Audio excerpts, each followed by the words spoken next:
महाभारत, जिसे दुनिया का सबसे भीषण और विनाशक धर्म युद्ध कहा जाता है। मित्रों, वैसे तो इस युद्ध में अनेकों योद्धा वीरगति को प्राप्त हुए, लेकिन ऐसे भी कई शूरवीर थे जिन्हें इस युद्ध के दौरान बर्बर और दर्दनाक मृत्यु मिली। तो मित्रों, नमस्कार और स्वागत है आप सभी का द डिवाइन टेल्स पर एक बार फिर। और आज की हमारी इस वीडियो में मैं आपको उन योद्धाओं के बारे में बताऊंगा जिन्हें कुरुक्षेत्र के रण में सबसे दर्दनाक मृत्यु मिली थी, अभिमन्यु। मित्रों, जब जब महाभारत का जिक्र होता है तब तब बात उस 16 साल के बालक की भी होती है जिस पर 6 योद्धाओं ने अलग अलग दिशाओं से हमला किया था। अर्जुन के 16 साल के बेटे अभिमन्यु पर कौरव ऐसे टूटे जैसे शेरों का झुंड हिरन पर टूटता है। उस समय इन योद्धाओं ने ना तो अभिमन्यु की उम्र का लिहाज किया और ना ही ये देखा कि वो निहत्था है। चक्रव्यूह के भीतर जब अभिमन्यु एक एक कर कौरवों को पराजित करने लगा, तब गुरु द्रोण की सलाह पर कर्ण ने अभिमन्यु के धनुष को काट डाला, साथ ही उसके घोड़ों को भी मार दिया। यही नहीं, कृपाचार्य ने अभिमन्यु के सारथी को मार डाला, लेकिन रथहीन होने के बावजूद अभिमन्यु डरा नहीं और अपनी तलवार से सब पर वार करता रहा, लेकिन फिर उसकी तलवार को भी काट दिया गया। ऐसे में अपनी जान बचाने और कौरवों से लड़ने के लिए अभिमन्यु ने रथ का पहिया ही उठा लिया और वो बड़ी ही बहादुरी से सबके साथ लड़ता रहा। अभिमन्यु के सिर से लेकर पैर तक कई बाण लगे थे, लेकिन वो तब भी लड़ रहा था। तभी दुशासन के पुत्र ने एक जोरदार प्रहार किया जिससे अभिमन्यु रणभूमि पर ही गिर गया। और इस तरह 6 महारथियों से लड़ते लड़ते एक 16 साल का बालक वीरगति को प्राप्त हो गया, घटोत्कच।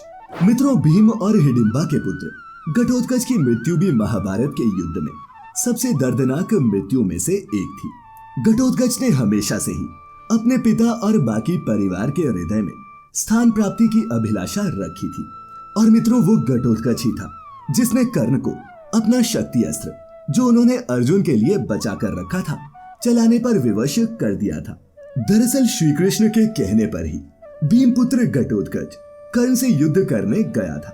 घटोत्कच और कर्ण दोनों ही पराक्रमी योद्धा थे, इसलिए वो एक दूसरे के प्रहारों को अपनी शक्तियों से काटने लगे। जब कर्ण ने देखा कि घटोत्कच को किसी प्रकार पराजित नहीं किया जा सकता, तब उन्होंने अपने दिव्यास्त्र प्रकट किए। ये देख घटोत्कच ने भी अपनी माया से राक्षसी सेना प्रकट कर दी, लेकिन कर्ण ने अपने शस्त्रों से उस सेना का भी अंत कर दिया। इधर घटोत्कच कौरवों की सेना का संहार करने लगा। घटोत्कच के हाथों अपनी सेना का संहार देखकर दुर्योधन ने कर्ण से कहा कि तुम इंद्र द्वारा दी गई शक्ति से अभी इस राक्षस का अंत कर दो, अन्यथा ये आज ही हमारी सेना को समाप्त कर देगा। और मित्रों, कर्ण ने ऐसा ही किया और घटोत्कच का वध कर दिया। कर्ण ने घटोत्कच पर उस अस्त्र से वार किया जो उन्होंने अर्जुन के लिए बचा कर रखा था। और मित्रों, ऐसा माना जाता है कि यह पूरी लीला भगवान कृष्ण ने अर्जुन को बचाने के लिए ही रची थी। कर्ण। मित्रों, महाभारत युद्ध में कर्ण की मृत्यु को भी काफी दर्दनाक बताया गया है। ऐसा कहा जाता है कि अगर कर्ण जीवित रह जाते तो इस युद्ध की दिशा कुछ और ही होती और कौरव जीत जाते। यही वो वजह थी कि भगवान कृष्ण ने विश्व के सबसे अच्छे धनुर्धरों में से एक कर्ण के वध के लिए अर्जुन को चुना। जब युद्ध भूमि में कर्ण और अर्जुन एक दूसरे के सामने खड़े थे, तब युद्ध के दौरान कर्ण के रथ का पहिया नीचे जमीन में धंस गया। कर्ण रथ का पहिया बाहर निकालने की कोशिश कर रहा था, तभी भगवान कृष्ण के कहने पर अर्जुन ने उस पर बाण चला दिया। बाण लगने के बाद कर्ण ने कहा कि भगवान, ये अधर्म है। अर्जुन तो कायरों की तरह निहत्थे पर बाण चला रहा है। फिर कर्ण अर्जुन की तरफ मुड़े और उन्होंने अर्जुन से कहा कि कायर मत बनो, एक निहत्थे योद्धा पर बाण चलाकर तुम कायर ही कहलाओगे, और साथ ही ये धर्म के भी विरुद्ध है। कर्ण की ये बातें सुनकर भगवान कृष्ण ने कहा कि जब अधर्मी व्यक्ति किसी समस्या में फंसता है, तभी उसे धर्म और मर्यादा की याद आती है। जब भरी सभा में द्रौपदी का चीरहरण हो रहा था, तब कहाँ था तुम्हारा धर्म?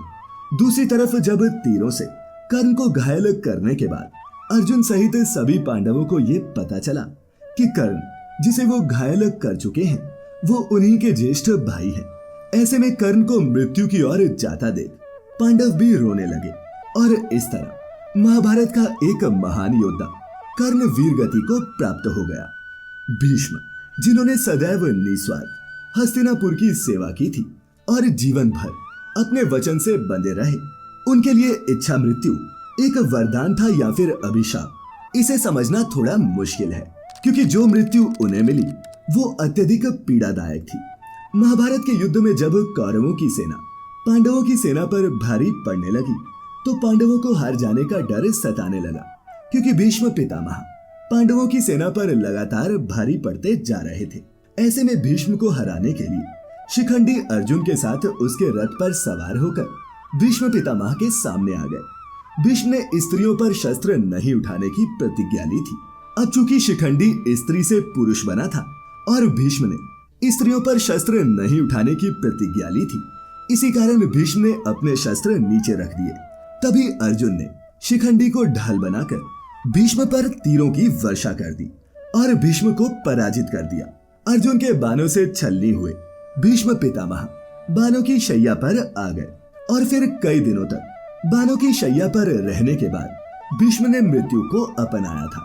तो मित्रों, ये थे महाभारत के वो योद्धा जिन्हें युद्ध के दौरान बेहद दर्दनाक मृत्यु मिली।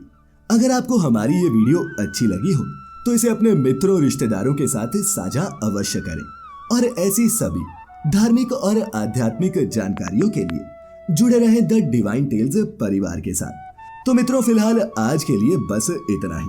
अब इजाजत दें। आपका बहुत बहुत शुक्रिया।